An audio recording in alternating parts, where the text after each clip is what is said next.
और 1 से लेकर 7 आयत तक हम पढ़ेंगे।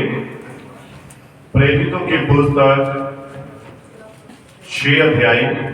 उन दिनों में जब चेलों की संख्या बहुत बढ़ने लगी, तब यूनानी भाषा बोलने वाले इब्रानी भाषा बोलने वालों पर कुड़कुड़ाने लगे कि प्रतिदिन की सेवकाई में हमारी विधवाओं की सुधि नहीं ली जाती। तब उन बारों ने चेलों की मंडली को अपने पास बुलाकर कहा, ये ठीक नहीं कि हम परमेश्वर का वचन छोड़कर खिलाने पिलाने की सेवा में रहें। इसीलिए हे भाइयों, अपने में से 700 नाम पुरुषों को जो पवित्र आत्मा और बुद्धि से परिपूर्ण हो चुन लो कि हम उन्हें इस काम पर ठहरा दें, परंतु हम तो प्रार्थना में और वचन की सेवा में लगे रहेंगे। ये बात सारी मंडली को अच्छी लगी और उन्होंने स्तिफनुस नामक एक पुरुष को, जो विश्वास और पवित्र आत्मा से परिपूर्ण था, और फिलिपुस और प्रोखोरुस और निकानोर और तिमोन और परमिनास और अंताकियावासी निकोलाउस को, जो यहूदी मत में आ गया था, चुन लिया। इन्हें प्रेरितों के सामने खड़ा किया और उन्होंने प्रार्थना करके उन पर हाथ रखे। परमेश्वर का वचन फैलता गया और यरूशलेम में चेलों की गिनती बहुत बढ़ती गई और याजकों का एक बड़ा समाज इस मत को मानने वाला हो गया। हालेलुया। हालेलुया। आइए हम सभी अपने सिर को झुकाएंगे, आंखों को बंद करेंगे और दुआ में जाएंगे। पवित्र प्रेमी पिता प्रभु यीशु मसीह, तेरा धन्यवाद, तेरी स्तुति, तेरी महिमा, तेरी इज्जत करते हैं पिता। खास करके महान परमेश्वर, आज के सुंदर बढ़िया समय के लिए पिता, जो समा तूने हमें दिया कि महान परमेश्वर हम तेरी उपस्थिति में आए और तेरे नाम को महिमा दे। और प्रभु, तुझे ये अच्छा लगता है प्रभु कि तेरे लोग रूह के साथ, सच्चाई के साथ तेरी आराधना करें पिता। होने पाए प्रभु, ये रूह सच्चाई का आत्मा प्रभु आज तेरे लोगों के ऊपर उतरे प्रभु, इनके हृदयों में आए प्रभु, और तेरे वचन को पढ़ने वाले, सुनने वाले नहीं, बल्कि तेरे वचन में चलने वाले बना प्रभु। और पिता, होने पाए इनके स्वभाव में तेरा स्वभाव नजर आए प्रभु। और पिता, जब ये बात करें तो तेरे वचन के अनुसार बात करें, जब ये देखें तो तेरे वचन के अनुसार देखें, जब ये सुने तो तेरे वचन के अनुसार सुने प्रभु। मेरे प्यारे पिता प्रभु, तू सब कुछ करने में सामर्थ्य है पिता, और तेरे लिए कोई भी काम मुश्किल नहीं है प्रभु, बल्कि प्रभु तू असंभव को संभव करने वाला परमेश्वर प्रभु। मैं तेरा धन्यवाद करता प्रभु आज की इस प्रभु यीशु मसीह सभा के लिए प्रभु। होने पाए की तरह महान पवित्र आत्मा हर एक बात में अगुवाई करे, मदद करे, सहायता करे प्रभु। सारी महिमा तुझे ही देता हूं पिता। इस प्रार्थना को सुन कबूल कर, प्रार्थना प्रभु यीशु मसीह के नाम से मांगता हूं। आमीन, आमीन, आमीन, आमीन। God bless you. आप सभी अपनी अपनी जगह पर बैठ सकते हैं और प्रभु यीशु मसीह आप सभी को बड़ी बरकत दे, बड़ी आशीष दे। धन्यवाद करता हूं खास करके हमारे भाई राम लबाया जी के लिए, जो 2 हफ्तों के बाद आए हैं। तो प्रभु ने बड़ी बरकत दे, बड़ी आशीष दे। और मैं समझता हूं कि कई बार जरूरी काम पड़ जाते हैं या हालात ऐसे हो जाते हैं कि हम नहीं आ पाते हैं, तो हमें भी उनकी स्थिति को समझना चाहिए। हालेलुया। और प्रभु और भी भाई बहनों को बड़ी बरकत दे, बड़ी आशीष दे। पिछले शुक्रवार की जो प्रार्थना थी, उस प्रार्थना के लिए भाइयों को, उस परिवार को जिस घर में ये शुक्रवार की प्रार्थना सभा थी, प्रभु बड़ी बरकत दे और अपनी आत्मिकता में प्रभु सभी को आगे बढ़ाता जाए। Hallelujah, hallelujah. तो नए साल आने वाला है, तो इसके लिए भी हमें तैयार रहना है। जो 31 तारीख की रात को बंदगी है, तो आप सभी ने जरूर पहुंचना है और प्रभु से आशीषें, बरकतें लेनी है। और नए साल के लिए, उन आशीषों के लिए, उन बरकतों के लिए हमने कमिटमेंट्स करनी है। Hallelujah, hallelujah. तो हम जो संदेश प्रचार कर रहे थे, आप सभी जानते हैं कि एक कलीसिया में, एक चर्च में डीकन्स का होना बहुत जरूरी होता है। हालेलुया। तो हमें इसके बारे में पूरी जानकारी होनी चाहिए, हमें मालूम होना चाहिए कि एक डीकन्स या चर्च में एक पास्टर या चर्च में एक एल्डर या चर्च में जो भाई होते हैं, जो बहनें होती हैं, जिनकी कुछ जिम्मेदारियां होती हैं, तो हमें उनकी उन जिम्मेदारियों के बारे में मालूम होना चाहिए। और ये डीकन्स जो होते हैं, हमारे युग के नबी ने कहा है कि डीकन्स कलीसिया में पुलिसकर्मी होते हैं। क्या होते हैं? पुलिसकर्मी होते हैं। और एक इनके ऊपर कलीसिया के लिए एक बहुत बड़ी जिम्मेदारी होती है, और ये बड़ी सख्त जिम्मेदारी होती है। और अगर डीकन्स के ऊपर जिम्मेदारी होती है, तो उसके साथ साथ उनके परिवार की भी एक बड़ी सख्त जिम्मेदारी होती है। हालेलुया। उसकी पत्नी की, उनके बच्चों की, उस जिम्मेदारी के प्रति उन्हें ईमानदार रहना होता है। Hallelujah, hallelujah. तो इसीलिए आप जानते हैं कि अगर मैं सांसारिक तौर पर बात करूं, संसार में कोई भी, जब हमें कोई जॉब मिलती है, कोई हम नौकरी प्राप्त करते हैं, तो वहां पर पहले हमें कुछ कमिटमेंट्स करनी होती है। जो सरकार होती है या जो कोई भी कंपनी होती है, वो अपने कुछ कागजात आपको देती है, जिसके ऊपर आप साइन करते हैं कि आपको उनके अनुसार चलना होता है। वैसे ही ये खुदा की कमिटमेंट्स है, और ये उसका वचन है, ये उसका कलाम है।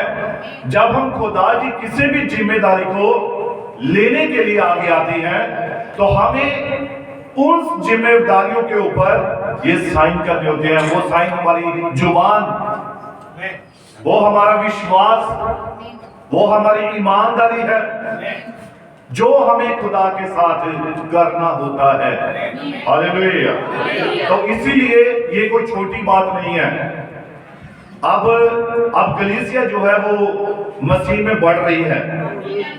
आप सांसारिक तौर पर उम्र में बढ़ रहे हैं, समझ में बढ़ रहे हैं, हर बात में आप आगे बढ़ रहे हैं, तो क्या आपको कलीसिया में खुदा के काम में आगे बढ़ना नहीं चाहिए? तो हमें यहां पर भी मसीह के व्यक्तित्व में, मसीह के स्वभाव में आगे बढ़ना है। तभी हम इस कलीसिया की क्या कर सकते हैं? उन्नति कर सकते हैं, अगुवाई कर सकते हैं। तो अगर अगुवाई करनी है, तो हमें पहले अगुवाई करने वाला हमारे पास एक आत्मा होना चाहिए। नबी का एक संदेश है, द गाइड, एक अगुआ, एक रास्ता दिखाने वाला। और नबी ने कहा है कि वो पवित्र आत्मा होता है, जो आपकी अगुवाई कर रहा होता है। फिर चाहे नबी कहते हैं इससे कोई मतलब नहीं कि आप संसार में हैं, चाहे आप आत्मिकता में हैं। जब आप आत्मिकता में जी रहे होते हैं, तब तो आपका पवित्र आत्मा ही अगुवाई कर रहा है। लेकिन संसार में भी रहते हुए पवित्र आत्मा हमारी अगुवाई करे। ये सबसे भली और नबी कहता मनोहर बात है कि आपका पवित्र आत्मा चला रहा है और आप उसकी सुन रहे हैं। ये सबसे बड़ी अच्छी बात है। Hallelujah, hallelujah. और एक डीकन्स, जैसा कि पिछले संदेश में हमने उन दासों के बारे में भी सुना था कि वो दास जो थे, जिसको 5 तोड़े, 2 तोड़े, 1 तोड़ा दिया था, और वो जो ईमानदार थे, जो जिम्मेदारी को समझते थे, उन्होंने 5 के बदले 10 तोड़े दिए। उन्होंने मेहनत की, उन्होंने खुदा के प्रति ईमानदारी दिखाई, उन्होंने परमेश्वर के वचन को पूरी ईमानदारी के साथ उन आज्ञा को माना, पूरा किया, और 5 के बदले कितने करके दिए? 10 तोड़े करके दिए। और जिसको 2 मिले थे उसने 4 करके वापस दिए, और जिसको 1 मिला तो पहले 2 वाले थे, उनके मालिक ने, उनके स्वामी ने उनसे क्या कहा कि हे धन्य और वफादार, विश्वास योग्य सेवक, है ना, धन्य भी था और विश्वास योग्य भी था। मैं तुझे बहुत वस्तुओं का अधिकारी बनाऊंगा। और इतनी वस्तुएं, वो आशीषें, वो बरकतें इतनी होंगी, आपको मालूम भी नहीं होगा कि इतनी बरकतें हमने कमा ली है। लेकिन जिसके पास एक टुकड़ा था, उसने उसे भी जिम्मेदारी के साथ संभाल कर, तो उसे कौन सी पदवी मिली? दुष्ट और आलसी। आलस वाले व्यक्ति तो खुदा को किसी भी रीति से पसंद नहीं है। जो व्यक्ति आलसी है, सुस्त है, नींद को ज्यादा प्यार करता है, खुदा को ऐसे लोग पसंद नहीं है। उधर फौज हमला करने के लिए आ गई दुश्मन, तो आप कहें चलो मैं 2 मिनट आराम कर लूंगा, तो क्या कभी वो देश या वो घर शांति में रह पाएगा? वो खत्म। तो इसीलिए खुदा कहता है, खुदा का कलाम कहता है, जो उसके जो दास हैं, उसके जो सेवक हैं, उसके जो चुने हुए हैं, वो हमेशा उसके वचन में सरगर्म रहे। कभी भी आपको बुलावा आ सकता है। आर्मी में अगर जवान छुट्टी आता है 6 महीने की, 3 महीने की या 1 महीने की, तो उसकी छुट्टी कैंसिल हो सकती है जब वहां पर फौज से उसे अगर ऑर्डर आगे भी वापस आओ। फिर उसके पास कोई बहाना नहीं होता है, कोई उसके पास कोई भी आर्गुमेंट नहीं होता कि नहीं भाई साहब मैं नहीं आ सकता, यहाँ ये हो गया, वहां वो हो गया, पिता की डेथ हो गया, माता की डेथ। उस वक्त वो वाली मौतें कोई मूल्य नहीं रखेंगी जब देश के ऊपर दुश्मन हमला कर देता है। हालेलुया। क्या उस वक्त अफसर कहेगा कि कोई बात नहीं, आप पहले से दफना दो? यीशु मसीह की जब आवाज आई उसके चेलों को, उसके लोगों को, तो किसी एक चेले ने पता क्या कहा? गुरु तू मुझे आज्ञा दे, मैं अपने पिता को पहले दफना के आऊं। तो यीशु मसीह ने क्या कहा? मुर्दों को अपने मुर्दे दफनाने दे। अभी वो उसका पिता था। तो यीशु मसीह ने ये नहीं कहा अच्छा भी वो इमोशनल नहीं हुआ, अरे नहीं यार एक ही पिता था, मर गया है, चल जा कोई बात नहीं, दफना ले पहले से। यीशु मसीह इमोशनल नहीं हुआ। उस वक्त उसे किसकी जरूरत थी? उसे चरवाहों की जरूरत थी, उसे सेवकों की जरूरत थी। उसे मालूम था कि ये ऐसे दास, ऐसे सेवक होंगे जो दुनिया को हिलाकर रख देंगे, और उन्हें तैयार करने के लिए अपने पीछे, अपने वचन में, अपने कलाम में बुला रहा था। इसलिए यीशु ने कहा मुर्दों को अपने मुर्दे दफनाने दे, तो मेरे पीछे चल जा। ये है एक मसीहत। अगर पिता की मौत हो गई है वहां पर, तो वहां पर यीशु मसीह ने कोई लिहाज नहीं किया। क्या किया बताइए? हालेलुया। लोग कहते हैं कि सबसे आसान काम है पास्टर बनना, सबसे आसान काम है पास्टर बनना, पास्टर बन जाओ। वो समझते बस बाइबल पकड़ी, किसी घर में चले जाओ और जाकर दुआ करो, 100, 50, 500 मिल गया, बस दिहाड़ी बन गई। आज लोगों ने पास्टर की पदवी को ऐसा बना दिया है, जबकि वो उन्हें मालूम नहीं कि पास्टर का जीवन, उसकी लाइफ, उसका जो जीना है वो खुदा के वचन के अनुसार होता है। उसे तो अपनी इच्छाओं को मारना होता है, अपनी इच्छाओं को मारना होता है। एक सेवक को जिसने जिम्मेदारी ली है, उसे अपनी इच्छाओं को मारना होता है। किसके लिए? खुदा के काम को करने के लिए। आमीन आमीन। Hallelujah hallelujah. अगर हम कहते हैं कि हम एक मसीही हैं, हमने बपतिस्मा लिया है, हमने यीशु मसीह को अपना उद्धारकर्ता स्वीकार किया है, तो अगर मसीहत नाम की हमारे जीवन में कोई चीज ही नहीं है, तो वो किस बात का बपतिस्मा, किस बात का वो हमारा मुक्तिदाता? अगर मसीहत को हम प्रकट कर ही नहीं रहे हैं, हालेलुया, मेरी बात को समझ रही है? अगर मसीहत को हम प्रकट नहीं कर रहे, तो किस बात का बपतिस्मा, किस बात का चर्च में आना, किस बात का कहना कि हम तो यीशु मसीह को मानते हैं? ये बातें फिर कोई मायने नहीं रखती है अगर आपके जीवन में मसीह प्रकट नहीं हो रहा है। हालेलुया। इसीलिए अगर हम कहते हैं कि हम मसीह हैं, हम मसीह को अपना उद्धारकर्ता मानते हैं, तो हमारे जीवन में उसके काम प्रकट होने चाहिए, मालूम पड़ना चाहिए। लोग कहें जैसे वो शुनेमवासी औरत थी, अलीशा को उसने देखा तो उसने क्या कहा, मुझे ये कोई परमेश्वर का जन जान पड़ता है। उसे कैसे मालूम हुआ कि ये परमेश्वर का एक पवित्र जन है? किसने प्रकट किया? किसने उसे बताया कि ये परमेश्वर का एक पवित्र जन है? और नबी कहता है उसके कैरेक्टर ने बताया कि ये परमेश्वर का एक पवित्र जन है।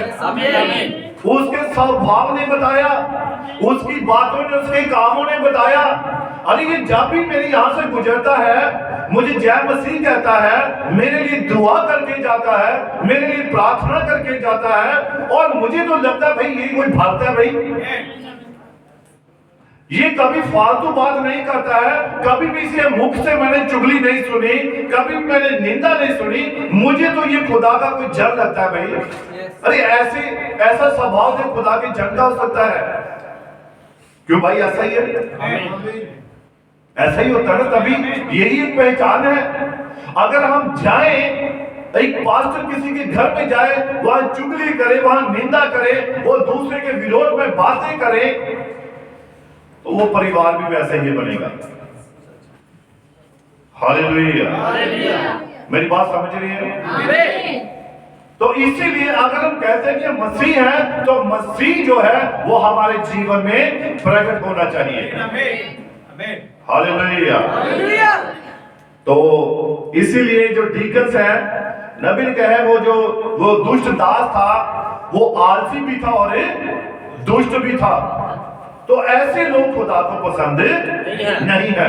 तो नबी के संदेश में है कि हम डीकन्स के बारे में, और मैंने कहा था कि मैं खास करके जो आज जो डीकन्स भाई हैं, इनको और इनकी पत्नी को भी कुछ संदेश, कुछ मैसेज में से बातें जो बतानी थी, तो शायद आज कोई बहन नहीं आ पाई है।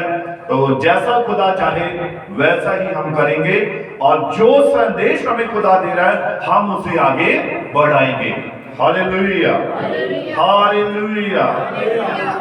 और ये संदेश है, ये एक शिक्षा है। क्या है? एक शिक्षा में सीखना है। प्रचार एक अलग चीज है, प्रचार एक, शिक्षा एक अलग चीज है। शिक्षा में आपके पास आपकी कॉपी, एक पेन, एक पेंसिल, एक रबड़, ये सब चीजें होनी चाहिए ताकि आप उन चीजों को लिख सकें। हालेलुया। तो हमें हमेशा कलीसिया में एक प्रॉपर ढंग से भी बैठना चाहिए, है ना? क्योंकि ये चर्चा, ये बात किसने देखनी है? ये डीकन्स ने देखनी है। और नबी के अनुसार 2 डीकन्स आगे होते हैं, 2 डीकन्स पीछे होते हैं। ये व्यवस्था जो है, ये डीकन्स ने देखनी है। पास्टर को ना बोलना पड़े ऊपर से, है ना? तो ये बातें जो होती हैं, ये सब काम हम अभी देखेंगे संदेश में, नबी के मैसेज में से। और हम जानते हैं कि हम अगर एंड टाइम मैसेज वाले हैं, तो खुदा ने हमारे लिए क्या रखा है? उसने हमारे लिए अपने नबी को रखा है, ताकि नबी के संदेश के द्वारा, उस प्रकाशन के द्वारा हम उन बातों को सीख सकें जो यहोवा परमेश्वर हमें सिखाना चाहता है। Hallelujah, hallelujah. तो मैं चाहता हूं कोई भाई यहाँ आगे आ जाएगा, भाई सुनील आ जाएंगे, और हम इनके साथ संदेश में वचन में पढ़ेंगे। और ये एक सवाल है, सबसे पहले नबी के पास आया था डीकन्स के बारे में, और इसको आप पढ़िए 56 पैरा।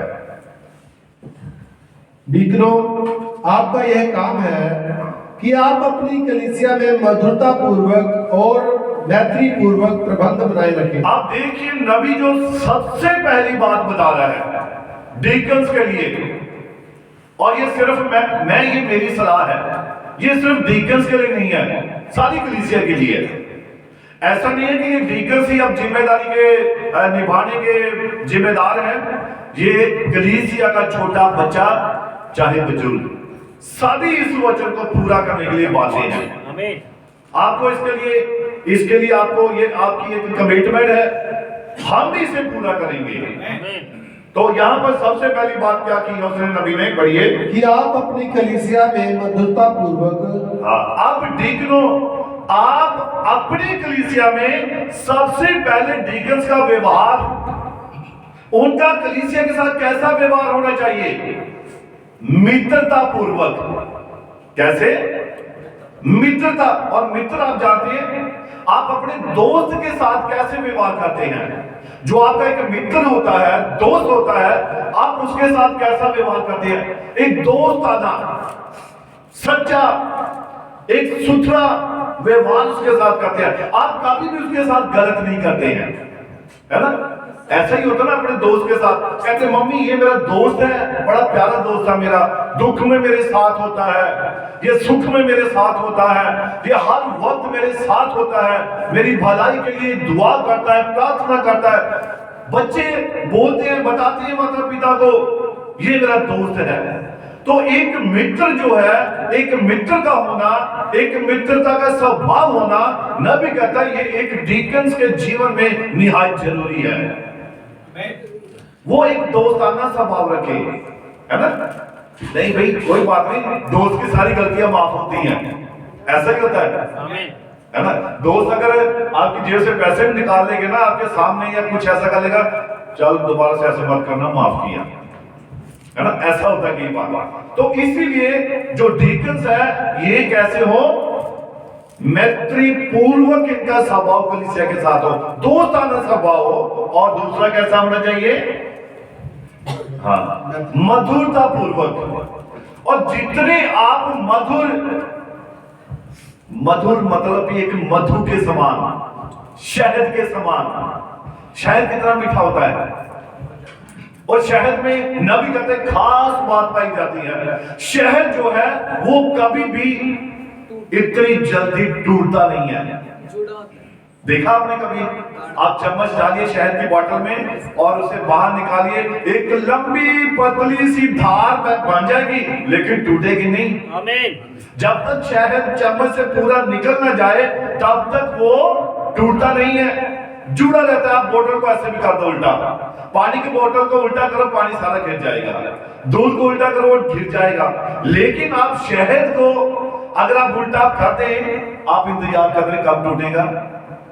लेकिन जहां पर प्रेम है, प्यार है, सच्चा, कभी टूटता नहीं है। यही नबी कहता है डीकन्स के बीच में और कलीसिया के बीच में एक प्रेम होना चाहिए, जिसे हमें पूरी ईमानदारी के साथ निभाना चाहिए। मैं थोड़ा रिक्वेस्ट करता हूं भाई के लिए भी थोड़ा पाँव में नीचे रखने के लिए, क्योंकि सर्दी है, तो थोड़ा कोई कंबल वगैरह रख दीजिए। गॉड ब्लेस यू, प्रभु बरकत दे। हाँ जी। यदि कोई कलीसिया में नियम व्यवस्था से, प्रबंध से बाहर हो जाता है, और देखिए अगर कलीसिया में कोई भाई या कोई बहन वो वचन से बाहर हो जाते हैं, या वो वचन के अनुसार नहीं करते हैं, या कलीसिया में शोर मचाते हैं, जो कोई ऐसी बात करते हैं जो खुदा के वचन के खिलाफ है, तब उस वक्त एक डीकन्स को क्या करना चाहिए? मैत्रीपूर्ण उनके साथ व्यवहार करना है, मधुरता पूर्वक व्यवहार करना है। Hallelujah, hallelujah. हाँ पढ़िए। यहाँ अंदर कोई ऐसा आ जाता है जैसे कि कोई पियक्कड़ है, तो फिर आपको उसे देखना चाहिए। और डीकन्स की ड्यूटी क्या है?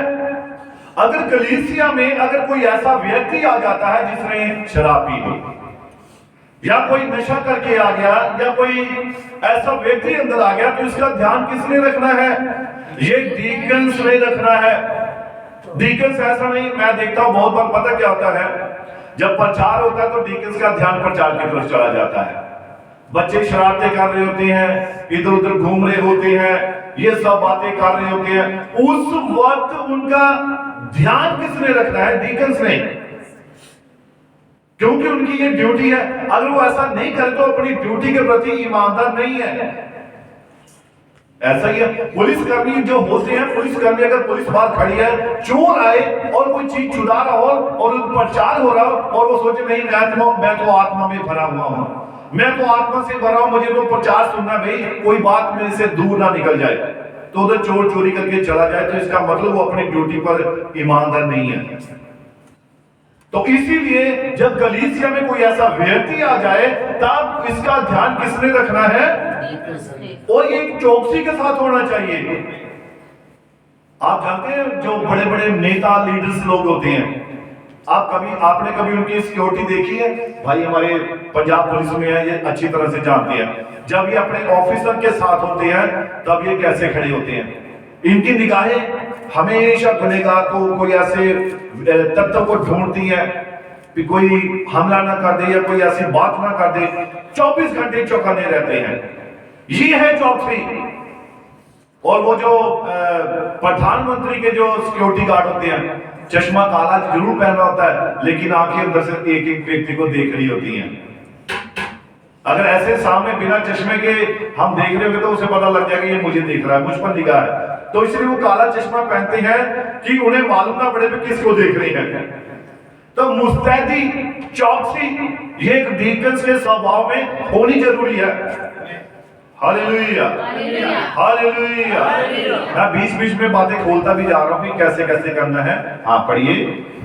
जैसा कि उन्होंने वहां बाहर किसी दूसरी रात्रि को उस प्रचार मंच पर गोली ही मार दी थी। और नबी यहाँ पर एक उदाहरण बता रहा है, बड़े ध्यान से और गौर से बात सुनने वाली है। नबी यहाँ पर एक उदाहरण बता रहा है कि कलीसिया में जब क्या हुआ कि वहां पर जो एक पास्टर था वो प्रचार कर रहा था, और ये डीकन से चर्च के लिए है। और वो जो पास्टर जब प्रचार कर रहा था तो वहां पर एक व्यक्ति आ गया जिसके हाथ में बंदूक थी, और वो बंदूक लेकर आ गया और उसने वहां आकर अपनी पत्नी के बारे में पूछा। और उसने अपनी पत्नी के बारे में पूछा मेरी पत्नी कहाँ है, और वो शराब पिए हुए था, हाथ में बंदूक लिए हुए था, और वहां पर कोई डीकन्स नहीं था। वो सीधा चर्च में आ गया और उसने वहां पर क्या कर दिया, हो हल्ला मचा दिया मेरी पत्नी का। तो पास्टर इस बात के लिए लिखा, नबी कहता है कि पास्टर बीच में आ गया और उसे बताना पड़ा तेरी पत्नी वो बैठी है। तो उसने क्या किया, उसने सबसे पहले अपनी पत्नी को गोली मारी और फिर उसने पास्टर को मार दी, फिर अपने आप को भी उसने गोली मार दी। तो नबी कहता है ऐसा क्यों हुआ, क्या कारण था? वहां कलीसिया में डीकन्स नहीं थे। नबी कहता है डीकन्स होते तो वो चौकसी रखते, ध्यान रखते कौन व्यक्ति, कैसा व्यक्ति अंदर आ रहा है, कौन सा भाई नया है, कौन सा कैसे, कुछ भी वो किसी भी बात के लिए वो ऐसा ध्यान रखने के काबिल होना चाहिए था। लेकिन वहां कोई डीकन्स नहीं था। तो नबी कहता अगर डीकन्स होते तो कभी ये इतना बड़ा हादसा वहां नहीं होना था। हालेलुया। तो इसीलिए डीकन्स जो है वो पुलिसकर्मी है और वो चर्च में खुदा के भवन में पहरेदार होते हैं। जितना पास्टर की जिम्मेदारी है सख्ती के साथ, वैसे ही डीकन्स की सख्ती के साथ जिम्मेदारी होती है। पास्टर तो यहाँ प्रचार मंच से मैं आपको देख सकता हूँ कौन भाई आया कौन बहन नहीं आई है, मैं आपको ये बता दूं। लेकिन जो डीकन्स है इन्होंने उन सारे लोगों के ऊपर निगाह रखनी होती है कि कोई शराब पीकर तो नहीं आ गया, कोई ऐसा व्यक्ति तो नहीं अंदर आ गया। तो इसीलिए डीकन्स की ये जिम्मेदारी है। Hallelujah, hallelujah. अब आप इसको पढ़िए 59 का वैसे। ठीक यही कर्तव्य डीकन का कलीसिया के प्रति होता है। हाँ। और यदि कोई व्यक्ति उस प्रकार से ऊपर कूद पड़ता है, 58 से पढ़िए। अब यदि वहां पर डीकनों का दल होता, और नबी कहता अगर वहां पर डीकनों का दल होता, तो जब उस पुरुष ने उस 2 नाली वाली बंदूक को लेकर अंदर प्रवेश किया था, तो उन्होंने उसके चारों ओर हाथ डाल दिए होते और उन्होंने उसी वक्त उसके, जैसे पुलिस घेरा डाल लेती है, पकड़ लेती है यार ये व्यक्ति बंदूक इसके पास, तो पहले उसे पकड़कर बाहर ले जाते हैं, साइड में ले जाते हैं, उससे बात करते हैं हाँ भाई आपकी क्या प्रॉब्लम है, आप क्या चाहते हैं। तो ऐसा ही नबी कहता है कि डीकन्स वहां होते तो वो ऐसा ही करते। हाँ जी पढ़िए। उसे घेर लिया होता और उसके हाथ से वह बंदूक ले ली होती। हाँ जी पढ़िए। समझे? देखिए वह तो डीकनों का ही काम है। हाँ जी। व्यवस्था को कायम रखना उन्हीं का काम है। और व्यवस्था को कायम रखना ये डीकनों का ही काम है। पढ़िए। और अब वैसा ही हो चला है जैसा वह अब कर रहे हैं। हाँ जी। और हो सकता है कि आप किसी बात की आशा करते हो, हाँ। परंतु स्मरण रखिए डीकन परमेश्वर के भवन में पुलिसकर्मी है। और इस बात को याद रखिए, ये कलीसिया के लिए बात है। अब कलीसिया ने इस बात पर गौर करना है। डीकन जो है ये खुदा के भवन में पुलिसकर्मी है। आप जब बाहर जाते हैं, आप संसारिक पुलिस जब आपको ऐसा बोलती है तो आप उसको देख के डरते हैं ना। अगर पुलिस वाला कहता है गाड़ी रोको तो आपको रोकनी पड़ती है। वो कहता है बाहर निकलो, आपको बाहर निकलना पड़ता है। शो यूर आरसी, कि अपनी आरसी दिखाओ, तो आपको आरसी दिखानी होती है। अब सब वो कहते हैं जो डीकन पुलिसकर्मी कहते हैं। तो कलीसिया में ये पुलिसकर्मी है। अगर कलीसिया में डीकन्स कहते हैं कि बहन आप ये काम मत कीजिए, है ना, आप यहां बैठिए, भाई आप ऐसा मत कीजिए, आप ये करिए। कोई भी काम, खाना बनाने वाले भाई हैं या साउंड वाले हैं, कोई भी है, अगर वो कोई बात कहते हैं तो हमें उनकी बात को मानना है, उस बात का हमें आदर करना है, उस बात का हमें रिस्पेक्ट करना है। हालेलुया। लेकिन वो बात वचन के अनुसार होनी चाहिए। वो बात वचन के अनुसार होनी चाहिए। अब नबी कहता है डीकन्स जो है वो टीका टिप्पणी ना करेंगे।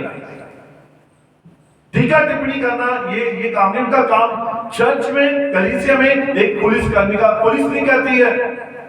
अब किसी के बच्चे जो टीनेज होते हैं, अगर वो घूमने जाते हैं, पुलिस उनसे पूछ सकती है, लेकिन नाजायज नहीं कर सकती, है ना। वो उन्हें मना नहीं कर सकते अभी ऐसे कपड़े मत पहनो, ये ना करो।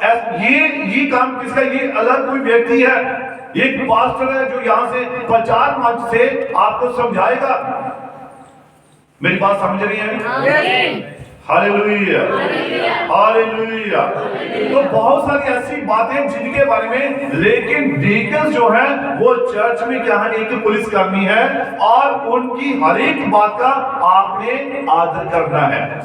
अगर भाई कहते हैं फलानी बहन ये बर्तन की सेवा करेगी, तो वो बहन ये नहीं आगे कोई आर्गुमेंट नहीं देगी, नहीं भाई पास्टर जी या भाई जी मेरे हाथों में ठंड बहुत लग रही है, मेरे हाथों में दर्द है, या ये है वो आगे से ऐसा कोई आर्गुमेंट ना दे। हाँ, साइड में जाकर वो बता सकते हैं डीकन्स को भी, ब्रदर मुझे ये प्रॉब्लम है, या मुझे बुखार है, या मुझे कोई ऐसी प्रॉब्लम है तो मैं ये नहीं कर सकती, प्लीज आप किसी और की ड्यूटी लगा दीजिए। हर बात कायदे के अनुसार हो। जल्दी से मुंह से वो बहन जवाब ना देगी, जल्दी से ना ऐसे मुंह से कुछ भी अब शब्द निकाल देगी।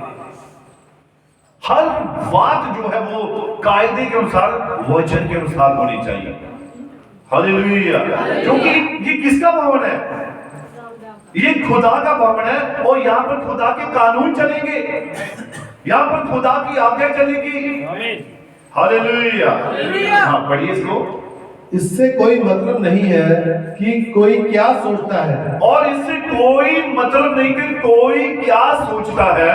कभी भी पुलिसकर्मी ऊपर जाकर किसी को गिरफ्तार नहीं करना चाहता है। कोई भी पुलिसकर्मी नाजायज किसी को गिरफ्तार करना नहीं चाहता है। कोई कार्य नहीं होता है ना। कोई गलती करेगा तभी वो गिरफ्तार करता है ना। कोई गलती करेगा तभी वो बोलेंगे, तभी वो कहेंगे। इसीलिए कोई भी पुलिसकर्मी नाजायज किसी को भी गिरफ्तार नहीं करता है। पढ़िए। हो सकता है कि वह उसके मित्रों में से एक हो, और नबी कहता हो सकता है वो उस डीकन्स के खास दोस्तों में से हो। तो क्या वो वहां पर लिहाज करेगा? उसे वहां लिहाज नहीं करना है। हो सकता है वो उसकी बेटी हो सकता है उसकी पत्नी हो सकता है उसका भाई हो सकता है उसकी बहन हो। तो क्या उसे उस बात से रोकने के लिए इस बात को छोड़ देना चाहिए कि कोई बात नहीं, ये तो मेरा दोस्त है, मेरे दोस्त की पत्नी है, तो हम इसे छोड़ दें? नहीं। अभी कहता है ऐसा नहीं, वो खुदा का भवन है। हालेलुया। हाँ, पढ़िए। परंतु उसने एक कार्यभार के प्रति शपथ ली हुई है। परंतु उसने एक जिम्मेदारी के लिए शपथ ली है, कमिटमेंट की है कि प्रभु मैं तेरे वचन को देखूंगा। वहां उस वक्त मैं अपने भाई को नहीं देखूंगा, अपनी बहन को नहीं देखूंगा, अपनी पत्नी को नहीं देखूंगा, अपने बच्चों को नहीं देखूंगा, उस वक्त मैं इस कलाम को देखूंगा। मैं इसको देखूंगा कि ये मुझसे क्या कहता है। क्या ये वचन के साथ बैठे हैं, ये वचन के साथ खा रहे हैं, ये इस कलाम के साथ जी रहे हैं, तब वो वहां पर कोई भी ऐसी बात नहीं कर सकता है। हालेलुया। हाँ पढ़िए। कैसे भी हो हाँ। उसे तो इसे करना ही होता है। हाँ जी पढ़िए। यह तो उसके नगर के प्रति कर्तव्य होता है। हाँ पढ़िए। ठीक यही कर्तव्य डीकन का कलीसिया के प्रति होता है। जैसे एक पुलिस कर्मी का आम जनता के साथ व्यवहार होता है, वैसे ही एक डीकन का कलीसिया के साथ व्यवहार होता है। समझे मेरी बात को? हाँ पढ़िए। और यदि कोई व्यक्ति उस प्रकार से ऊपर कूद पड़ता है हाँ। और पास्टर के लिए विघन डालना शुरू कर देता है, और अगर मान लीजिए पास्टर प्रचार कर रहा है और कोई आकर यहाँ पर नाजायज बोलना शुरू कर दे या कुछ भी ऐसा करना शुरू कर दे, तो उसे किसने रोकना है? डीकन्स ने रोकना है। ये उनकी जिम्मेदारी है। पढ़िए। या इसी प्रकार का अन्य कुछ करना शुरू कर देता है हाँ। और पास्टर अपने संदेश के अंदर होता है, हाँ जी। तो डीकनों को उनमें से 2 या 3 को चाहिए हाँ। कि वह उसके पास जाए और कहे, भाई क्या हम आपसे बात कर सकते हैं? और ये डीकन्स ही उस व्यक्ति से बात करे जाकर। पास्टर को यहाँ से उसके साथ वार्तालाप नहीं करनी है, यहाँ से उसके साथ बातचीत नहीं करनी है। ये डीकन्स के लिए एक डीकन्स की क्या जिम्मेदारी है, समझ रहे हैं हमारे डीकन भाई? आमीन आमीन। हाँ, गॉड ब्लेस यू, प्रभु बरकत दे। पढ़िए। आप उसे कलीसिया में से, सभा में से बाहर लाए हाँ। और उसे लेकर कार्यालय में या यहाँ पर किसी और कार्यालय में हाँ। किसी कक्ष में ले जाएं हाँ, और बढ़िए। उससे इसके बारे में बातचीत हाँ करें जी। और कहें, आपको दखलंदाजी नहीं करनी है।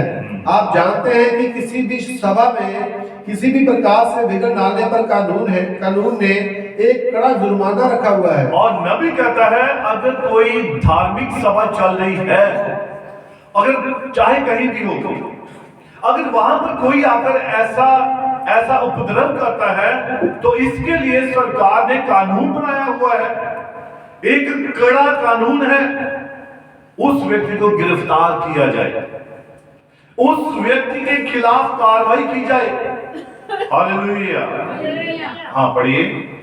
परंतु कुछ लोग इस प्रकार का कोई आपराधिक व्यक्ति या कोई आपके मध्य में आ जाता है, आप जानते हैं, और कोई धार्मिक कट्टरवादी आ जाता है हाँ। और विघन डालना आरंभ कर देता हाँ है, जी। तो डीकनों को, और यदि ऐसा लगता है कि डीकन इसे नियंत्रित करने में असमर्थी हैं, तो फिर ट्रस्टी बोर्ड या कोई और जो कलीसिया के अंदर है आगे कदम बढ़ा सकते हैं। अब देखिए, आजकल चर्चेस में बहुत सारी चर्चेस में ऐसा हो रहा है ना। चर्च लग रही है, कुछ लोग गुंडा जैसे लोग पहुंच जाते हैं, बंद करो, यहाँ ये नहीं होना चाहिए, वो नहीं होना चाहिए। तो नबी कहता है इस स्थिति में क्या होना चाहिए? इस स्थिति में वहां पर डीकन्स उनके साथ क्या करें? बातचीत करें। और अगर वो बातचीत करने में असमर्थ है, तो कलीसिया में अगर कोई प्रभावी व्यक्ति होता है, उदाहरण के तौर पर हम जानते हैं हमारे भाई चौकड़ा बैठे हुए हैं, तो आप ये ऐसे भाई या ऐसे व्यक्ति जाकर उनके साथ, या ट्रस्टी बोर्ड में से जो सियाने लोग होते हैं, जो समझदार व्यक्ति होते हैं, वो जाकर उनके साथ बातचीत करें, झगड़ा नहीं करें, बातचीत करें। Hallelujah, hallelujah, hallelujah, hallelujah. पढ़िए। और ऐसे व्यक्ति की सहायता कर सकता है। हाँ, और इस प्रकार वो उन डीकन्स की क्या कर सकते हैं? सहायता कर सकते हैं। पढ़िए। और अब आइए मैं यहाँ पर फिर से प्रश्न पूछता हूँ, हाँ, क्या कलीसिया में नियम व्यवस्था बनाए रखने के लिए हाँ, 72 वगैरह पढ़िए, 72। जब समय आता है कि मैं परमेश्वर में होकर ऐसा अनुभव करता हूँ कि ओरमन नेविल यहाँ पर पास्टर होने के और अधिक योग्य नहीं है, हाँ जी। तो मैं इसका उल्लेख कलीसिया में कर दूंगा। अब नबी कहता है कि मतदान के जरिए जो है वो डीकन्स या पास्टर या और ट्रस्टी या कोई भी जब चुने जाते हैं, तो नबी कहता है कि अगर इनमें से कोई भी व्यक्ति अपने उस पद की गरिमा नहीं रखता है, उस जिम्मेदारी को निभा नहीं रहा है, तो नबी कहता है कि मैं वहां पुलपिट पे आकर ये कह सकता हूं कि वो फलाना भाई अपने इस पद की गरिमा पर खरा नहीं ठहरा है, तो उसको हम क्या करने जा रहे हैं? छोड़ने जा रहे हैं। पढ़िए। जब मैं यहाँ पर एक बात देखता हूँ, हाँ सोचता हूँ तुम डीकन होने के योग्य नहीं हो सकते हो, हाँ। तो मैं इसका उल्लेख कलीसिया के सामने कर दूंगा। हाँ जी। मैं कहूंगा, मैं यह ज्ञात करता हूँ कि यहाँ पर अमुक अमुक एक डीकन है जो कोई ऐसा कार्य कर रहा है जो उसे नहीं करना चाहिए। और अगर वो डीकन की पदवी ले लेता है और वो डीकन की पदवी के अनुसार जो उसके कानून है, जो व्यवस्था है, अगर वो उसके साथ नहीं ईमानदार, तो नबी कहता है मैं उसके विषय में कलीसिया में कह दूंगा कि ये अपने कार्य के प्रति ईमानदार नहीं है। पढ़िए। और वह अपने कर्तव्य के पद को नहीं निभाता है, और वह अपने इस कर्तव्य के पद को निभाता नहीं है, और इसी प्रकार से अन्य किसी हाँ। या ट्रस्टी या वह जो कोई भी है हाँ। के लिए हो। हाँ जी। और ये उन सभी के लिए है जो कलीसिया में एक जिम्मेदार व्यक्ति होते हैं, और वो अपनी जिम्मेदारी को अगर पूरी ईमानदारी के साथ नहीं निभा रहे हैं, तो नबी कहता है कि वो उस स्थान से हट सकते हैं। Hallelujah, hallelujah. हाँ, 78 पढ़ेंगे। अब यह सही है, आप सही कर रहे हैं। मैं सोचता हूँ ये डीकन होने चाहिए, क्योंकि यह डीकन के कार्य में ही निहित है। हाँ जी। बिल्कुल ठीक है। और ऐसा करने के द्वारा लोग हम पर अक्सर पगला जाते हैं। अब देखिए, यहाँ पर कुछ ऐसे लोगों की बात हो रही है। कई बार क्या होता है कि लोग वो अपने दिमाग से चर्च को चलाना चाहते हैं, अपनी सोच के द्वारा, अपने विचारों के द्वारा वो कलीसिया को चलाना चाहते हैं। और जब उन्हें ऐसा नहीं हो पाता है, फिर वो आग बबूला हो जाते हैं। और जब वो आग बबूला हो जाते हैं, फिर वो चर्च को छोड़कर चले जाते हैं। ऐसे लोगों के बारे में नबी बता रहा है। पढ़िए। वे मुझ पर भी पगला जाते हैं। और नबी कहता है वो मुझ पर भी पगला जाते हैं। वे तो किसी भी व्यक्ति पर पगला जाएंगे। वो तो किसी भी व्यक्ति पर पगला जाएंगे। समझे? हाँ जी। एक व्यक्ति जो ऐसा करता है, और एक व्यक्ति जो ऐसा करता है, उस व्यक्ति के साथ कुछ ना कुछ गड़बड़ है। और जो व्यक्ति ऐसा करता है, उस व्यक्ति के साथ कुछ ना कुछ गड़बड़ है, उसके साथ कोई ना कोई प्रॉब्लम है। और नबी कहता, पढ़िए, उनका मामला परमेश्वर के साथ ठीक नहीं है। और उनका मामला जो है वो परमेश्वर के साथ सही नहीं है। पढ़िए। क्योंकि मसीह का आत्मा तो मसीह की शिक्षा, मसीह के भवन, मसीह के नियम प्रबंध के अधीन ही रहता है। आमीन, आमीन। समझे बात को? मसीह का आत्मा जिसके अंदर होगा, वो अपनी चर्च के प्रति वफादार होगा। जो कुछ भी चर्च के सिद्धांत है, वो उसके प्रति वफादार होगा। और नबी कहता है इससे कोई ये बात मायने नहीं रखती है कि आप कहां पर, किस स्थान पर है। आप चाहे संसार में है, कहीं पर भी है, आपको वहां पर भी अपने चर्च के प्रति, अपने चर्च के सिद्धांत के प्रति ईमानदार रहना होता है। हालेलुया। हाँ, पढ़िए। और कोई भी वह मनुष्य हाँ। जो, या कोई भी स्त्री, कोई भी व्यक्ति, हाँ। कोई भी बच्चा जो उस भक्त डीकन से नाराज हो जाएगा, हाँ। जो उन्हें बताएगा, और या कोई भी माता पिता जो उस डीकन पर क्रोधित हो जाएंगे, वास्तव में हम तो प्रत्येक उस व्यक्ति को इस गिरजे के अंदर चाहते हैं। और नबी कहता है हम तो सभी को चाहते हैं कि कोई ऐसा ना करे। हम सभी चाहते हैं कि हम सब मिलकर परमेश्वर की आराधना करें, हम सब मिलकर उसकी स्तुति करें, उसके हुक्मों को, उसके नियमों को माने। नबी कहता है हम नहीं चाहते कोई भी ऐसा। लेकिन कई बार क्या होता है, कलीसिया में कुछ ऐसे व्यक्ति उठ खड़े होते हैं जो डीकन्स की बात को नहीं मानते हैं, या उनके ऊपर क्रोधित हो जाते हैं, या उनके ऊपर आग बबूला हो जाते हैं। और तब क्या होता है, पढ़िए, जिन्हें हम पा सकते हैं, हाँ। परंतु यदि वही केवल कहीं और समस्या उत्पन्न करेगा हाँ। तो वह एक कांटा है। और नबी कहता है अगर वो व्यक्ति बार बार कलीसिया में ऐसा करता है तो वो कलीसिया के लिए एक कांटा है। वो आपकी तरक्की में कांटा है, वो आपकी तरक्की होने नहीं देगा, आपको आत्मा में बढ़ने नहीं देगा, क्योंकि वो एक व्यक्ति सारी कलीसिया में क्या करके रखेगा, हिलाकर रखेगा।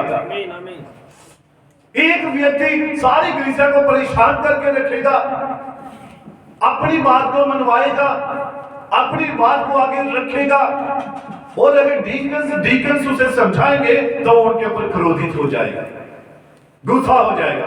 पढ़िए, या लकड़ी के ढेर में खरगोश है, और नबी कहता है ये लकड़ी के ढेर में खरगोश के समान है, जैसा कि हम कहा करते हैं। हाँ जी पढ़िए, वह व्यक्ति सही नहीं है, और वह व्यक्ति सही नहीं है, यदि वे छोड़कर चले जाते हैं, और यदि वो छोड़कर चले जाते हैं तो करने के लिए केवल एक ही कार्य है, और नबी कहता अगर जो काम करना चाहिए वो एक ही काम है, उन्हें जाने दिया जाए। उन्हें जाने दिया जाए। ऐसे व्यक्ति के लिए हमें चिंता करने की जरूरत नहीं है, क्योंकि वो कलीसिया के लिए एक कांटा है। और एक व्यक्ति, नबी कहता, नबी ने कहा है संदेश में, बड़ी अच्छी बात कही है उसने, कलीसिया की चंगाई एक व्यक्ति के कारण रुक जाती है। आकान के बारे में हमने पढ़ा था, वो अकेले आकान ने पूरे इजराइल को परेशान कर दिया, सारे इजराइल को परेशान कर दिया। एक के कारण सभी के ऊपर शराप आ गया, सारी मंडली के ऊपर शराप आ गया। गलत एक व्यक्ति कर रहा था, लेकिन परेशान सारे हो रहे थे। आमीन, है ना? परेशान सभी हो रहे थे, लेकिन ये ऐसे, नबी कहते हैं ऐसे आकानों को कलीसिया में से अगर वो निकल जाते हैं, उन्हें निकल जाने दो। नबी कहता करने के लिए बस यही बात है, जाने दो, कोई टेंशन नहीं। हालेलुया। आप जानते हैं जो मुकुट होता है, मुकुट में हीरे जड़े होते हैं, और जब हीरे जड़े होते हैं, अगर एक हीरा डूब जाता है, नहीं मिलता है, तो वो फिर क्या किया जाता है, एक ढूंढा तो जाता है ना, जब नहीं मिलता फिर क्या करते हैं, फिर उसकी जगह पर एक नया हीरा लग जाता है। तो बस नबी कहता यही एक करने के लिए काम होता है। कोई व्यक्ति अगर जाना चाहता है, जाता है, तो उसे जाने दो। अगर वो कलीसिया को परेशान कर रहा है, परेशानी में डालता है, जाने दो। खुदा क्या करता है, उसने 7,000 पहले से ही रखे होते हैं, 7,000 पहले से ही रखे होते हैं, तैयार है वो। तो इसीलिए किसी बात की चिंता नहीं करनी है। पढ़िए इसको आगे, और उनके लिए प्रार्थना की जाए, और उनके लिए क्या की जाए, बस प्रार्थना कीजिए। पढ़िए, तब यह हो, हाँ। भीखरों में से कोई उनकी कलीसिया में जाए, हाँ। या किसी समय उनके घर जाए, हाँ जी। और मालूम करे हाँ। कि वे क्यों छोड़कर चले गए। और देखिए, और डीकन्स का क्या फर्ज बनता है, अगर कलीसिया में कोई भाई बहन नाराज हो जाता है, वो नेचुरली होती है, एक संसार में रहते हुए कई बार संसारिक बातें हमारे ऊपर प्रभावी हो जाती हैं। प्रभावी क्यों होती हैं? कि हम संसार को देखते हैं। किसे देखते हैं? संसार को। हाँ, बहनों को समझ आ रही है बातें? जो आगे बहनें बैठी हुई हैं, तो मैं अपनी प्रिय बहनों से ये विनती करूंगा, आप थोड़ा ना अगली बार से थोड़ा और पीछे होकर बैठना। कारण पता क्या है? क्योंकि यहां से आपकी गर्दन थक जाती है ना, आपको फिर ऐसे ज्यादा ऊंचा देखना पड़ता है, तो कोई प्रॉब्लम है ना इसमें सर्वाइकल वगैरह से कोई प्रॉब्लम ना पड़े। मैं विश्वास करता कि यहाँ ऐसा नहीं है, परंतु मैं आपके भले के लिए कह रहा हूं, है ना, ताकि जब आप थोड़ा और पीछे होकर बैठेंगे तो आपको एक तो पूरी बात आपके साथ कम्युनिकेशन पूरी हो सकेगी, और आपको बार बार ऊपर गर्दन ऊपर उठानी नहीं पड़ेगी। तो इसलिए अगली बार से आपने कम से कम जहां ये स्टैंड लगा है इसके पीछे से आप बैठना है।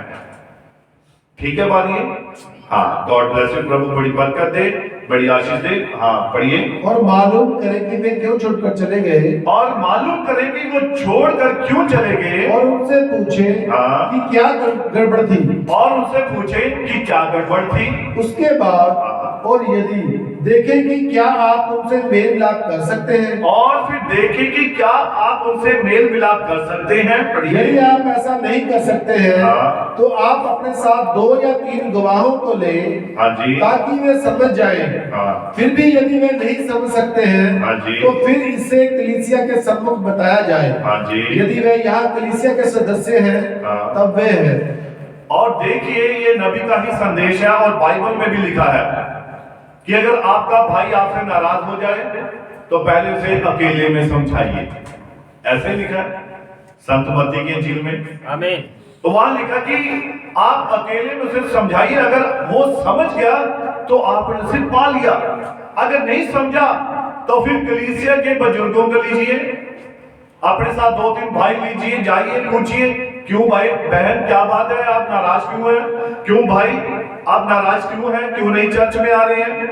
ऐसा करें, अगर वो उनकी भी नहीं माने तो कलीसिया के प्राचीनों को लेकर जाए, वो भी उनकी भी ना सुने तो फिर लिखा है वो आपके लिए एक मूर्ति पूजन के बराबर है। किसके समान है? और मूर्ति पूजक व्यक्ति वो खुदा की उपस्थिति में खड़ा नहीं रह सकता है, आ ही नहीं सकता है। आमीन। खुदा ने अपने नियम दिए हैं, उसने अपने कानून दिए हैं ताकि हम उसके कानून के अनुसार, नियम के अनुसार हर एक काम को करें। जब आप ऐसा करते फिर आप उसके सामने दोषी नहीं ठहर सकते हैं।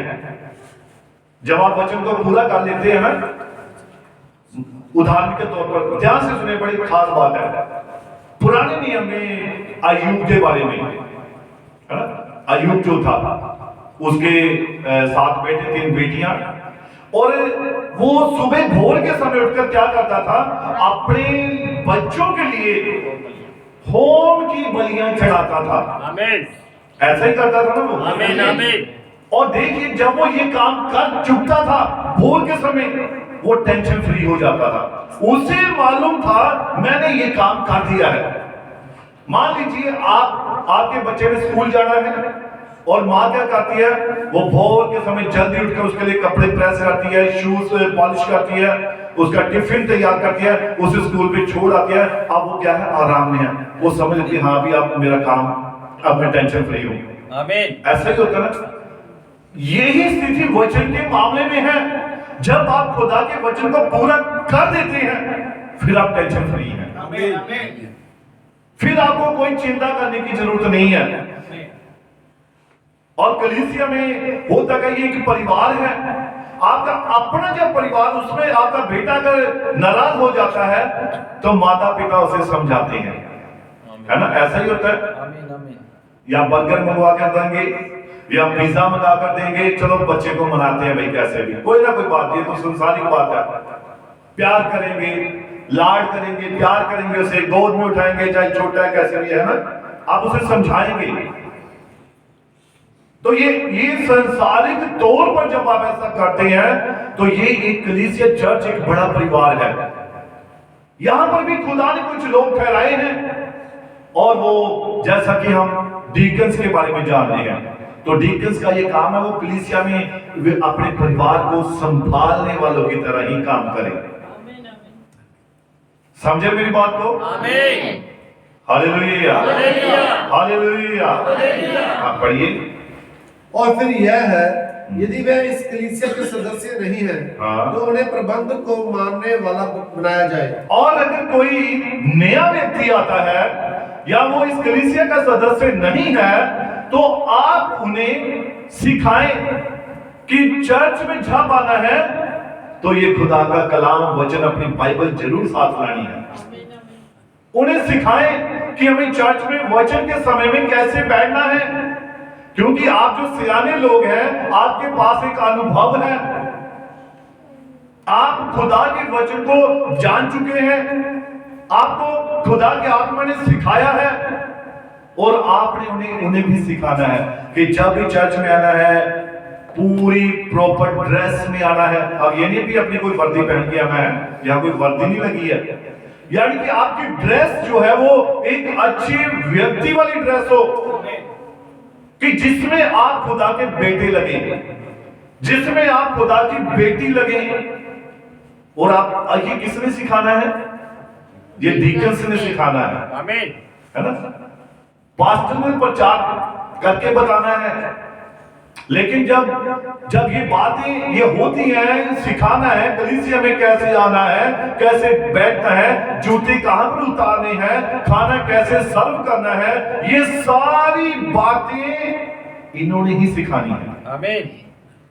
आप समझ रहे मेरी बात को डीकन्स भाई?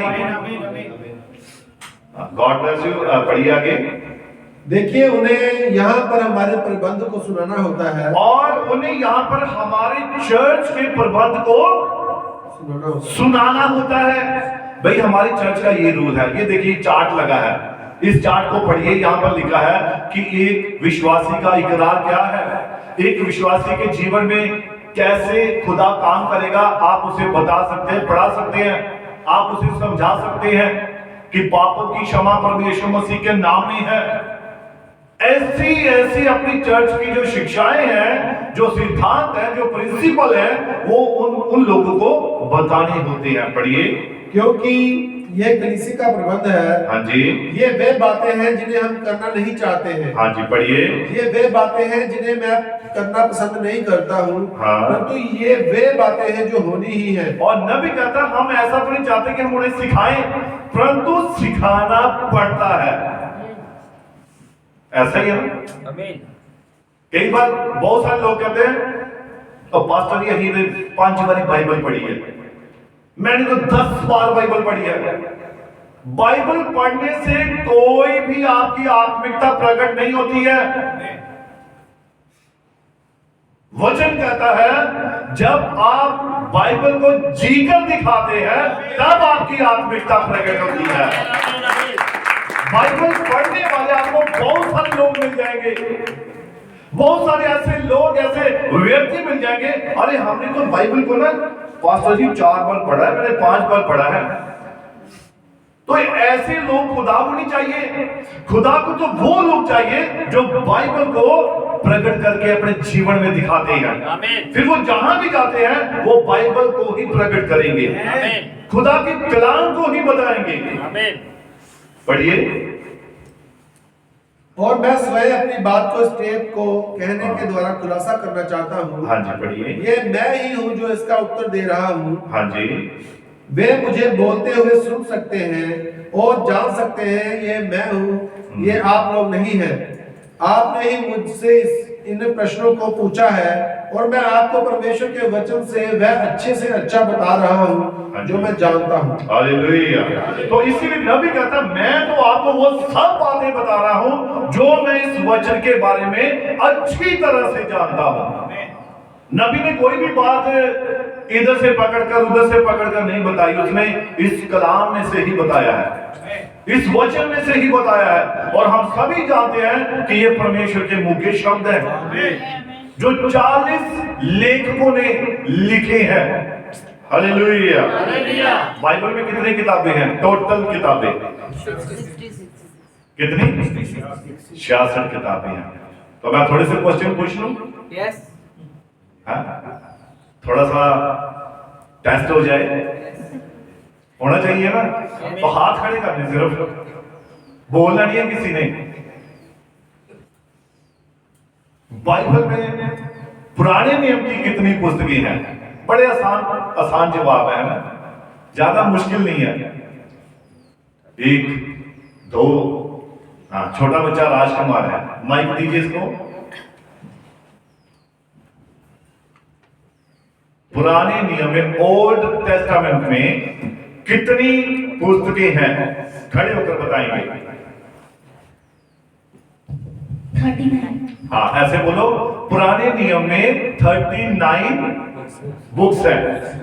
बोलो दोबारा से इस बात को। पुराने नियम में हाँ। 39 बुक्स। तो क्लैपिंग होनी चाहिए। और पुरानी किताबें हैं बाइबल में, पुराने नियम में। और न्यू टेस्टामेंट में फिर उतना उतने ही हाथ खड़े हैं, और कोई नहीं पता है?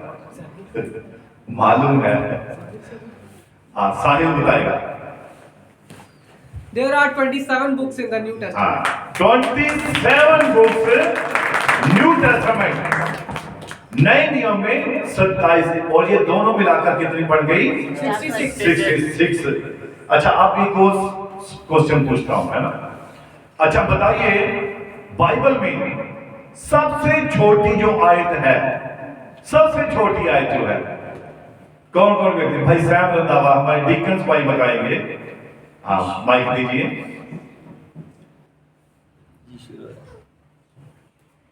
यीशु रोया। यीशु रोया। God bless you. क्लैपिंग। आगे पर जाओ। यीशु, और ये कहां पर लिखी हुई है? हाँ, नहीं बोलना नहीं है भाई, ऐसे फिर जल्दी से पकड़ लेते हैं सभी, है ना? हाँ, सिस्टर सीमा बताएंगे। यूहन्ना की किताब, और आप इसके वर्सेस बताएंगे। हाँ, जो एक यूहन्ना 11:35। क्लैपिंग। सिस्टर भी ताली चाहिए। अच्छा, बड़ा आसान सवाल है ये सभी को आना चाहिए, आना चाहिए। कौन सा सवाल है बताइए? हमारे युग के नबी का नाम क्या है? मालूम है? आमीन। हाँ, सिस्टर सृष्टा बताएंगे। हाँ, गॉड ब्लेस यू। क्लैपिंग कीजिए। विलियम मैरियन ब्रानम, ये हमारे युग का नबी, और जिसके द्वारा हमने प्रकाशन पाया है। ये जो आप बातें सीख रही है ना, ये सब इसको जो प्रकाशन मिला है, इस नबी ने प्रकाशित वाक्य, यानी कि उत्पत्ति से लेकर प्रकाशित वाक्य तक सारा प्रकाशन खोल दिया है। कारण पता क्या है? कैसे हमें मालूम हुआ? आप इसको पढ़िए, गाइस सिस्टर रिम्पी के साथ पढ़ेंगे। प्रकाशित वाक्य 10 उसकी 7 आयत को हम पढ़ेंगे।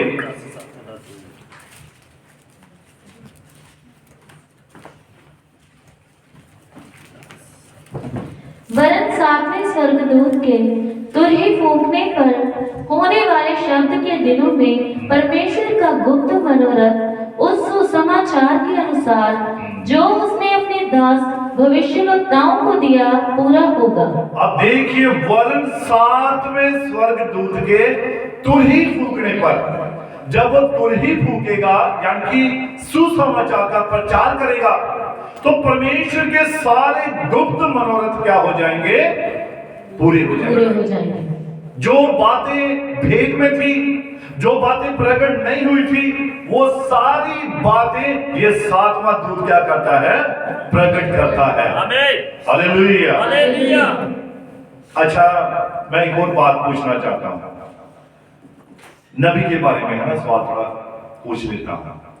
अब देखते हैं भी, हम नबी करते हैं सभी, क्यों? नबी के घोड़े का नाम क्या था? यहां थोड़ा मुश्किल आ गया काम, है ना? मालूम? नबी के घोड़े का नाम था प्रिंस। क्या था? प्रिंस। और उसका एक कुत्ता भी था। मालूम? यही चीजें तो मालूम करनी चाहिए। आज तो हम यहां पर पास्टर ने वैसे थोड़ा सा चेक किया है, तो हम क्या कहते हैं जब बाहर जाते हैं? एंड टाइम मैसेज वाले हैं हम। तो आपको मालूम है, आज बाकी के लोग जो है, जो पेंटिकोस्टल लोग हैं, वो इस संदेश को पढ़ रहे हैं और इसके बारे में वो अवेयर कर रहे हैं लोगों को। अगर आपकी उनसे बातचीत हो गई, तो वही आपसे सवाल पूछ लेंगे, फिर क्या जवाब देंगे? यहां तो आपने 32 दांत दिखा दिए। मुझे मालूम था पेस्ट की है, तो आपने 32 दांत दिखा दिए, तो वहां क्या करेंगे फिर? इसीलिए संदेशों को पढ़ना जरूरी है, मैसेज पढ़ना जरूरी है। बाइबल हम पढ़ते हैं, अब बाइबल के बारे में बहुत बहुत ज्यादा ज्ञान रखते हैं, क्योंकि ये हर घर में आपको मिलती है, हर घर में, हर चर्च में मिलेगी। और फिर भी मैं देखता हूं कि इसको पढ़ने वाले बहुत ही कम लोग होते हैं। कई बार तो बाइबल उनकी अलमारियों में पड़ी रहती है, और जब कहते हैं, पास्टर कहते हैं लाओ बाइबल पढ़ो, तो बाइबल आते फिर फूंक मार के धूल झाड़ रहे होते हैं। ये धूल रखने के लिए नहीं है, धूल जमाने के लिए नहीं है, ये तो आपके मनों की धूल को साफ करने वाली है। इसे तो सुबह शाम खोलना चाहिए, पढ़ना चाहिए, ताकि हमारी आंखों से, हमारी समझ से ये धूल जो है वो उड़ती जाए, पढ़े ना कभी भी। तो इसलिए बाइबल को हमेशा पढ़ना है, नबी के संदेशों को पढ़ना है, ताकि हम क्या कर सके, हम वचन के अनुसार अपने जीवनों को व्यतीत कर सके।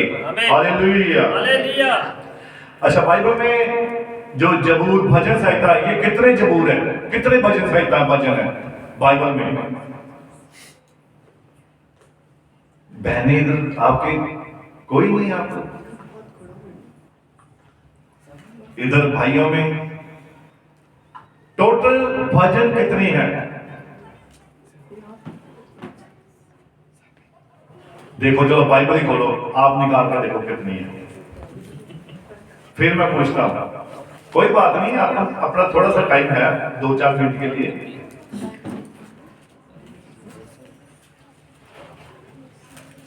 देखो, बाइबल निकालने में भी इतना टाइम लग रहा है ना, बाइबल हाथ में है, फिर भी इतना टाइम है। कितने हैं? 150, 150 जबूर। इसलिए मैं कहता हूं कि प्रचार में ये सब बातें कई बार बताई जाती हैं, तो उन प्रचारों को ध्यान से सुनना होता है। बाइबल की पुराने नियम की लास्ट किताब कौन सी है? नहीं, पुराने नियम की लास्ट किताब, हाँ, सिस्टर तनु बताएंगे। Malachi. God bless you, clapping करो। अच्छा, तो नए नियम की पहली किताब कौन सी है? बुक जो है नए नियम की। अब थोड़ा जोश आने लगा है ना, अब थोड़ा लग रहा है। हाँ, सिस्टर नौमी स्लोमी रीटा, सिस्टर रीटा, हाँ, कौन सी है? ऊंचा बोलिए। संत मत्ती की किताब, क्लैपिंग कीजिए। कम से कम देखो, बाइबल तो है ना हमारे हाथ में, हम वही कहते हैं ना, फिर नकल के लिए अधूरी चाहिए। तो कम से कम हम हाथ में बाइबल पढ़ी, यहीं से इंडेक्स, ये देखो यहाँ इंडेक्स दिया हुआ है बाइबल में, है ना, ये देखो यहाँ सारी बुक्स के बारे में बताया हुआ है। पुराने नियम में कितनी है, नए नियम में कितनी है, और पहले कौन सी किताब है, दूसरी कौन सी है, आप अपनी बाइबल पर लिख लो। अगर नहीं मालूम पड़ता है तो मत्ती की जिल्द 1, 2, 3, 4 ऐसे करके 27 तक आप लिख लो। कल को जब दोबारा पास्टर जी सवाल पढ़ पूछे, तो आप झट से कम से कम यहां से देख के तो बता सके, है ना।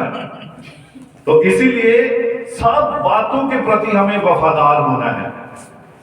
अब ये अकेली डीकन्स की जिम्मेवारी नहीं है, आपकी जो जिम्मेदारी है बाइबल को पढ़ना।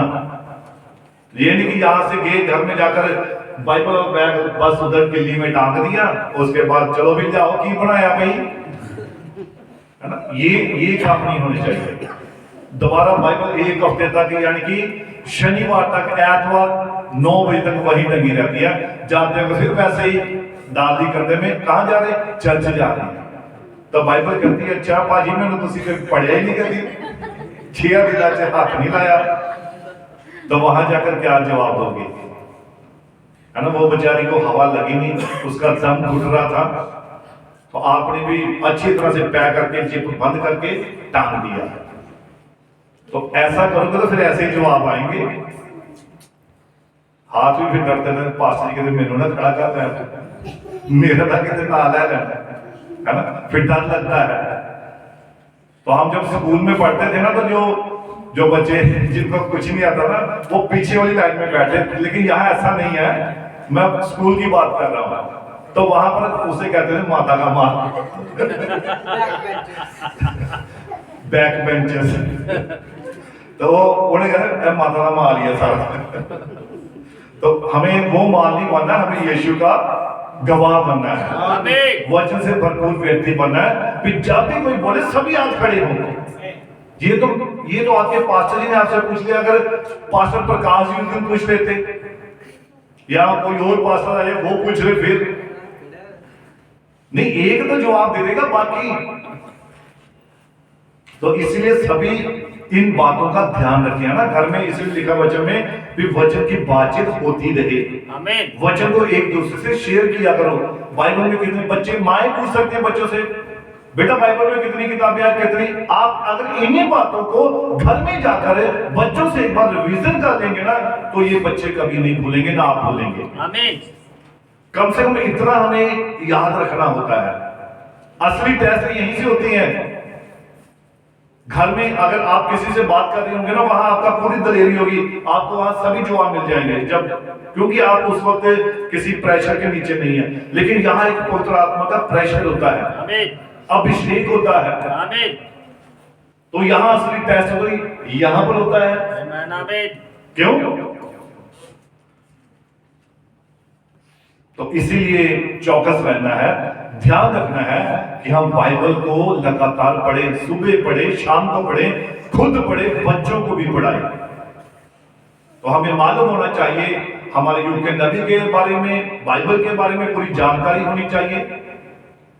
यीशु मसीह का जन्म कहां पैदा हुआ था? यीशु मसीह कहां पैदा हुआ था?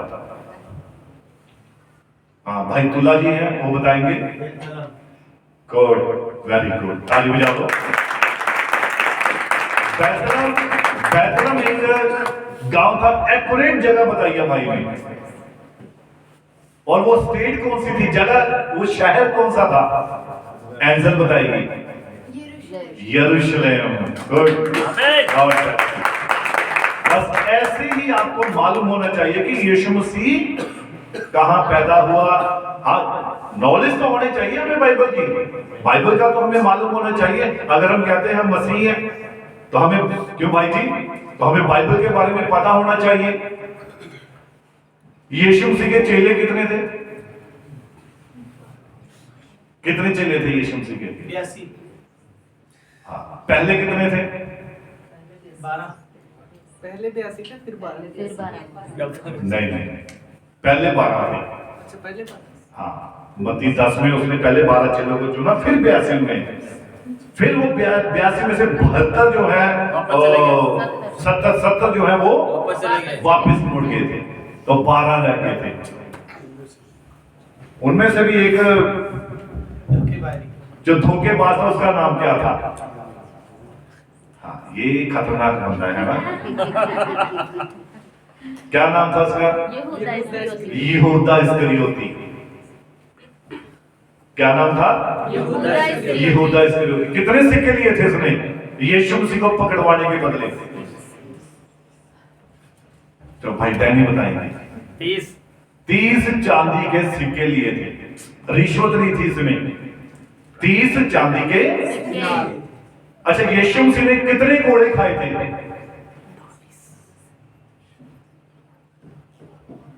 39। चलो ताली जा भाई बोलने के लिए।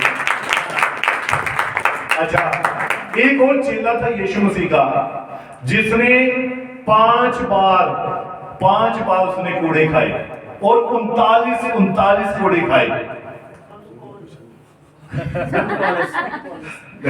नाम नहीं लेना आपने।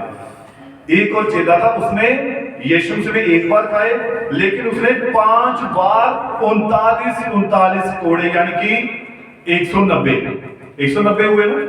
39 को 5 बार गुणा कीजिए, कितने बनते हैं? कि 195 बनते हैं, 195 है ना।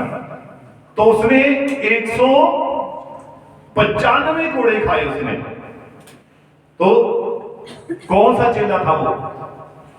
हाथ खड़ा करेंगे, अंश बताएगा। पापा से पूछ ले। गुड, वेरी गुड, ताली बजाओ उसके लिए। वो संत पौलुस था जिसने 5 बार 39 कोड़े खाए थे। और एक कोड़ा आपको मालूम है, ये तो वही जान निकाल देता है। तो उसने 5 बार खाए थे 39 कोड़े।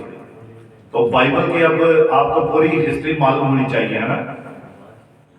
पुराने नियम में क्या था, नए नियम में क्या था, कितनी किताबें, ये सब कुछ आपको मालूम होना चाहिए। हालेलुया। तो इसलिए प्रभु आप सभी को बड़ी बरकत दे, बड़ी आशीष दे। God bless you. आप सभी को मेरी ओर से जय मसीह की।